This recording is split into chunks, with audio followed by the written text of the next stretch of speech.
Hello. चलो आज हम करने वाले हैं कुछ स्ट्रेंथ ट्रेनिंग। ये एक घड़ी के आकार का हमने यहाँ पर बनाया हुआ है यूजिंग योगा ब्लॉक्स। आज का टॉपिक रहेगा कि why strength training is needed even for yoga practitioner. इसके बाद हम थोड़ा सा डिस्कशन करेंगे स्ट्रेंथ वर्सेस फ्लेक्सिबिलिटी। लेकिन अभी देखते हैं कि strength training using yoga blocks हम कैसे कर सकते हैं। तो ऐसे ब्लॉक्स अरेंज करने हैं, ये हाथ सेंटर में रख के हम शुरू करते हैं डिप्स लगाना, दंड दंड करते हैं।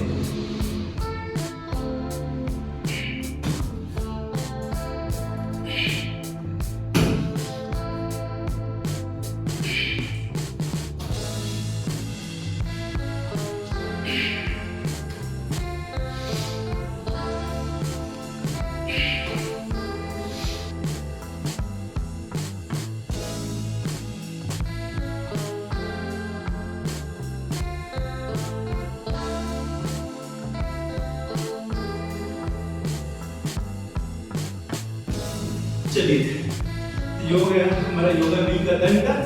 अभी बात करते हैं स्ट्रेंथ वर्सेस फ्लेक्सिबिलिटी। योगा और स्ट्रेंथ ट्रेनिंग ये कॉम्प्लीमेंट्री है एक दूसरे को, दोनों करना चाहिए और ये दोनों करने से आपको ओवरऑल फिजिकल और मेंटल हेल्थ ये दोनों भी मिलने वाले हैं। योगा क्या करता है, आपको फ्लेक्सिबिलिटी देता है, बैलेंस, मेंटल फिजिकल बैलेंस देता है, माइंडफुलनेस देता है। स्ट्रेंथ ट्रेनिंग आपको क्या क्या देगा, आपका मसल मास बिल्ड करेगा, आपका बोन डेंसिटी बढ़ाएगा, मेटाबॉलिज्म आपका बूस्ट होगा, इंजरी प्रिवेंशन में आपको इसका फायदा होगा और एक ज्यादा अच्छा फिटनेस अप्रोच मिलेगा अगर ये दोनों को भी आप कंबाइन करते हो तो। योगा प्रैक्टिशनर को स्ट्रेंथ ट्रेनिंग के क्या बेनिफिट्स मिलते हैं वो अभी देखते हैं। स्ट्रेंथ ट्रेनिंग आप कोई भी कुछ भी करो, सेल्फ वेट यूज करो, जैसे हमने दंड जो देखा था अभी, थोड़े लाइट वेट्स भी आप यूज कर सकते हैं, या कोई भी आपको जो अच्छा लगता है वो स्ट्रेंथ ट्रेनिंग आप करो। बेनिफिट्स देखते हैं, चलो क्या है। पहला है एनहांस फ्लेक्सिबिलिटी, आपका लचीलापन और एनहांस होगा। रेंज ऑफ मोशन जो है आपका हर बॉडी पार्ट का वो ज्यादा अच्छा होगा अगर आप स्ट्रेंथ ट्रेनिंग भी करते हैं तो। आपकी स्टेबिलिटी बढ़ेगी, आपका बैलेंस इंप्रूव होगा, क्योंकि अगर आप जब कोर मसल को ज्यादा यूज करोगे, स्ट्रेंथ देंगे, तो कोर मसल अगर आपकी अच्छी बिल्ड होती है तो इससे आपको ओवरऑल स्ट्रेंथ के लिए बहुत फायदा होगा, आपका स्टेबिलिटी बहुत अच्छा बढ़ेगा। इंजरी प्रिवेंशन बहुत अच्छा होगा, क्योंकि जब आप सारे जो जॉइंट्स है आपके, हिप जॉइंट है, नी जॉइंट है, एल्बो जॉइंट है, सारे जो जॉइंट्स है उसके अराउंड जब आप स्ट्रेंथ ट्रेनिंग करते हो तो आपका स्टेबिलिटी बहुत अच्छा होगा, मसल बहुत अच्छे स्ट्रेंथ, आपकी स्ट्रेंथ इंक्रीज होगी, आपका पावर इंक्रीज होगा।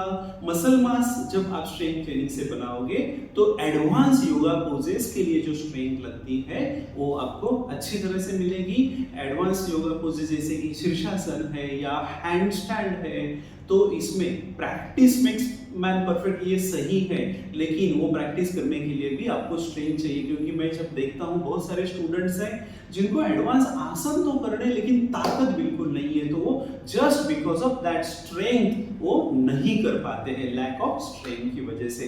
दूसरा है आपका मेटाबॉलिज्म बहुत अच्छा बूस्ट होता है स्ट्रेंथ ट्रेनिंग से, तो आप रेस्ट भी ले रहे हैं तो आपका कैलोरी बर्निंग बहुत बढ़िया सा चलता है, डेंसिटी बहुत अच्छी होती है और मसल डेवलपमेंट अच्छा होता है। तो बोन डेंसिटी जब आप स्ट्रेंथ ट्रेनिंग करोगे तो अच्छा होगा, और ऑस्टियोपोरोसिस जैसे जो लाइफस्टाइल रिलेटेड प्रॉब्लम्स है उसको भी आप रोक सकते हो। मसल डेवलपमेंट अच्छा होगा तो आपकी बॉडी अच्छी दिखती है, फिजिक अच्छा दिखता है, सिमेट्रिकल बॉडी दिखती है। और योगिक ट्रेनिंग की वजह से आसन, पर्टिकुलरली शुद्धि क्रिया, प्राणायाम, इसकी ट्रेनिंग की वजह से आपका जो मेंटल फोकस आपने लाया हुआ होता है, जो डेवलप किया होता है, वो आपको यूजफुल होगा स्ट्रेंथ ट्रेनिंग में। तो स्ट्रेंथ ट्रेनिंग के लिए जो पुश लगता है, जो एक चैलेंजिंग वर्कआउट के लिए हमेशा एक पुश लगता है, वो बहुत अच्छी तरह से आपको मिलेगा योग की वजह से। आपका जो एक्सरसाइज रूटीन है वो एंजॉयबल होगा, इफेक्टिव वर्कआउट होगा, फिजिकल भी आपको जब बेनिफिट्स मिलते हैं मेंटल के साथ साथ, तो आपको मोटिवेटेड लगता है, इंस्पायरिंग लगता है, और आप और जोर शोर से सारी प्रैक्टिसेस कर सकते हो। ये मैं इसलिए भी बता रहा हूँ कि बहुत सारे आप अगर देखते हो तो योगा टीचर्स हैं लेकिन उनका स्टैमिना बिल्कुल नहीं है, because they can not run. उनको अगर आप बोलो दौड़ो थोड़ा सा, चलो दौड़ते 10 मिनट तो नहीं कर सकते हैं, और स्ट्रेंथ भी बहुत बड़ा चैलेंज होता है। तो मेरा ये कहना है कि आपको फ्लेक्सिबिलिटी भी चाहिए, स्टैमिना भी चाहिए और स्ट्रेंथ भी चाहिए, और इसीलिए एक वेल मिक्स्ड रूटीन बनाइए। आपकी फ्लेक्सिबिलिटी के लिए योगा कीजिए, कार्डियो एक्सरसाइजेस थोड़े से आपको होने चाहिए, जैसे कि रनिंग है, जॉगिंग है। ये आपको स्टैमिना बहुत अच्छा देगा, लंग्स को बहुत अच्छा स्ट्रेंथन बनाएगा, और थोड़ा सा स्ट्रेंथ रूटीन भी आप डालिए। और उसके लिए कोई जरूरत नहीं कि आपको जिम में जाना है, आप दंड कीजिए, सूर्य नमस्कार कीजिए, बहुत सारे दंड के प्रकार है, बैठक, उठक बैठक जिसे कहते हैं, वो भी आप कर सकते हैं आपके थाइस को स्ट्रेंथन करने के लिए। So I hope you like this video. Please subscribe, like कीजिए और शेयर भी कीजिए। Thank you.